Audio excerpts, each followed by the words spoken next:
Mister DIY Indonesia mencetak pendapatan semester 1 tahun 2025 sebesar 3,7 triliun rupiah, naik 16,5% year on year. Namun laba bersih turun 5% menjadi 507,4 miliar rupiah karena biaya strategis ekspansi. Penurunan laba bersih terjadi akibat sejumlah inisiatif ekspansi yang menyerap biaya strategis jangka panjang. Pada semester 1 tahun 2025, PT Daya Inti Guna Yasa Emiten berkode saham MDIY mencatat pendapatan konsolidasi sebesar 3,7 triliun rupiah, naik 16,5% secara tahunan, dengan volume transaksi mencapai 47,6 juta transaksi sebagai dampak ekspansi jaringannya ke lebih banyak lokasi di Indonesia. Margin laba kotor juga menguat menjadi 55,9%, mencerminkan efisiensi operasional yang terus ditingkatkan. Meski pendapatan meningkat, laba bersih konsolidasi justru mengalami penurunan sebesar 5% menjadi 507,4 miliar rupiah dari 534,2 miliar rupiah pada periode yang sama tahun sebelumnya. Akibat sejumlah inisiatif ekspansi yang menyerap biaya strategis jangka panjang. Perusahaan menambah 128 toko baru sepanjang kuartal 1 tahun 2025, menjadikan total jumlah toko mencapai 1.086 unit di seluruh Indonesia hingga Juni 2025. Arus kas operasional meningkat 167% menjadi 533 miliar rupiah dengan rasio gearing sehat di 0,4 kali, menunjukkan struktur keuangan yang kuat untuk mendukung ekspansi lanjutan. Dengan jaringan toko yang terus meluas dan permintaan konsumen yang tinggi terhadap produk rumah tangga value for money, prospek Mister DIY tetap cerah. Namun resiko seperti ketergantungan pasokan SKU dan potensi volatilitas di pasar tier 2,3 menjadi tantangan yang perlu diantisipasi oleh manajemen. Tim Liputan, IDEX Channel. Pendapatan PT TBS Energi Utama Tbk atau TOBA dari segmen energi hijau melonjak 440% pada semester 1 2025. Lonjakan ini menjadi sinyal keberhasilan transformasi bisnis dari batubara menuju perusahaan berbasis keberlanjutan. Pendapatan PT TBS Energi Utama Tbk atau TOBA dari segmen energi hijau melonjak 440% pada semester 1 2025. Di mana dalam 2 tahun terakhir TOBA mengalihkan fokus ke sektor masa depan seperti kendaraan listrik, energi baru terbarukan, dan pengelolaan limbah menjadi sumber energi.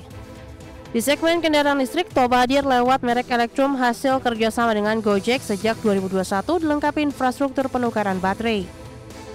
Sementara di sektor EBT, TOBA mengoperasikan PLTM 6 MW di Lampung sejak Januari 2025 dan tengah membangun PLTS 46 MWP di Batam. Untuk limbah, TOBA mengakuisisi Ames, Ara Environmental, serta Semcorp Environment pada 2023 hingga 2025, memperluas jangkauan ke 15 provinsi dan pasar Singapura. Dari sisi pendapatan pengelolaan limbah TOBA naik 831% year on year menjadi 59,6 juta dolar Amerika, sementara penjualan dan sewa kendaraan listrik tumbuh 13% menjadi 3,4 juta US dollar. Namun secara total pendapatan konsolidasi turun 31% year on year menjadi 172,2 juta US dollar akibat harga batu bara melemah.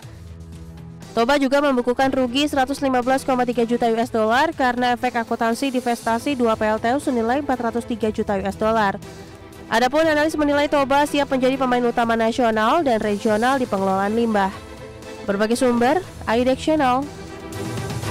Selanjutnya dari indeks harga saham gabungan, pemirsa, terpantau hingga penutupan perdagangan di sesi pertama Selasa, IHSG rebound dengan mencatatkan kenaikan hampir 1% setelah melemah ataupun terkoreksi pada perdagangan Senin 0,9%.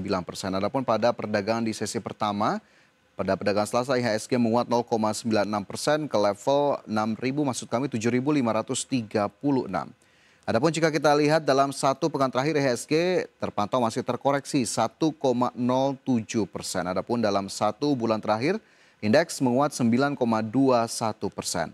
Sementara itu jika kita lihat dari sisi nilai transaksi pada perdagangan di sesi pertama, investor mencatatkan 10,24 triliun rupiah di pasar saham. 301 saham menguat, 331 saham lainnya melemah, dan 324 saham bergerak stagnan. Penguatan dari indeks harga saham gabungan ditopang oleh sejumlah saham-saham big caps, dan untuk lebih lengkap kita cermati dari saham-saham yang masuk dalam kategori top gainers pada perdagangan di sesi pertama pada perdagangan Selasa. Dari saham-saham yang masuk top gainers, pemirsa, di antaranya ada saham seperti CDIA yang naik 5,59%, kemudian BMRI menyusul dengan kenaikan 2,6% ke 4.740. Sementara itu saham pendatang baru ada Koin di sana naik 23% ke level Rp1.230, dan juga ada saham BBCA naik 2,1% ke level 8.450. Sementara saham-saham yang bergerak terkoreksi pada pergerakan ataupun perdagangan di sesi pertama ada BRPT turun 2,72% ke 2.500, Mina turun lebih dari 4%, PTRO terkoreksi 1,65% ke 3.570, begitu pula saham Toba yang turun 3,11% ke Rp1.090. Dari sisi sektoral ada konsumsi non-primer naik 1,67%, infrastruktur menguat 1,47%, industri melemah 0,61%, kesehatan terkoreksi tipis 0,06%. Seven Artisan meluncurkan lensa telefoto 75mm f1.4 yang ringan, murah, dan dirancang khusus untuk fotografi potret pada kamera mirrorless full frame. Meskipun menggunakan sistem manual fokus sepenuhnya, kualitas optik dan efek bokeh yang dihasilkan membuatnya menjadi pilihan menarik di kelasnya.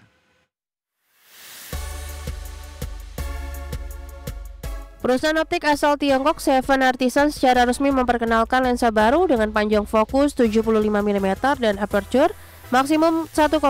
Lensa ini ditujukan untuk kamera mirrorless full frame dengan dukungan untuk mount Sony E, Canon RF, Nikon Z, dan Leica L. Dengan apertur maksimum 1.4 dan diafragma 13 bila, lensa ini mampu menghadirkan efek bokeh lembut dan latar belakang blur yang menawan. Apertur tersebut juga memungkinkan pemotretan dengan cahaya minim serta isolasi objek potret secara visual yang jelas. Lensa 75mm f1.4 ini memiliki bobot hanya sekitar 408 gram dengan panjang sekitar 77 mm dan diameter 62 mm, membuatnya sangat ringan dan mudah dibawa.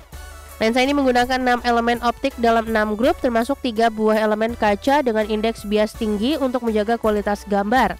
Meskipun manual fokus dan tanpa kontrol elektronik, kualitas optiknya dianggap mengejutkan untuk kelas harga terjangkau. Lensa ini dijual dengan harga sekitar $189. Produk ini menjadi salah satu opsi lensa telefoto terjangkau terbaik untuk fotografi potret full frame. Berbagai sumber, IDEX Channel. Asus resmi menghadirkan Zen Wi-Fi BD4 Outdoor, router mesh Wi-Fi 7 yang dirancang untuk penggunaan luar ruangan. Produk ini menawarkan kecepatan nirkabel hingga 3.600 megabit per detik dan mendukung multi-link operation untuk koneksi stabil di 2 frekuensi sekaligus. Asus resmi menghadirkan Zen Wi-Fi BD4 Outdoor, router mesh Wi-Fi 7 yang dirancang untuk penggunaan luar ruangan. Produk ini menawarkan kecepatan nirkabel hingga 3.600 megabit per detik dan mendukung multi-link operation untuk koneksi stabil di 2 frekuensi sekaligus. Zen Wi-Fi BD4 Outdoor memiliki perlindungan terhadap air dan debu dengan sertifikasi IP65 serta tahan terhadap suhu ekstrim antara minus 30 hingga 60 derajat Celcius. Dilengkapi 2 port Ethernet 2,5 GB dengan dukungan Power over Ethernet.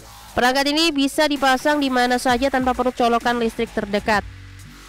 Router ini dapat berfungsi sebagai node atau unit utama dalam sistem jaringan iMesh, memperluas jangkauan Wi-Fi tanpa mengorbankan kecepatan. Dengan antena internal ganda, Zen Wi-Fi BD4 Outdoor mampu menjangkau area hingga 240 meter persegi. Meski hanya menggunakan 2 pita frekuensi, performa tetap maksimal berkat bandwidth 160 MHz dan dukungan teknologi Wi-Fi 7 terbaru. Berbagai sumber, IDEX Channel.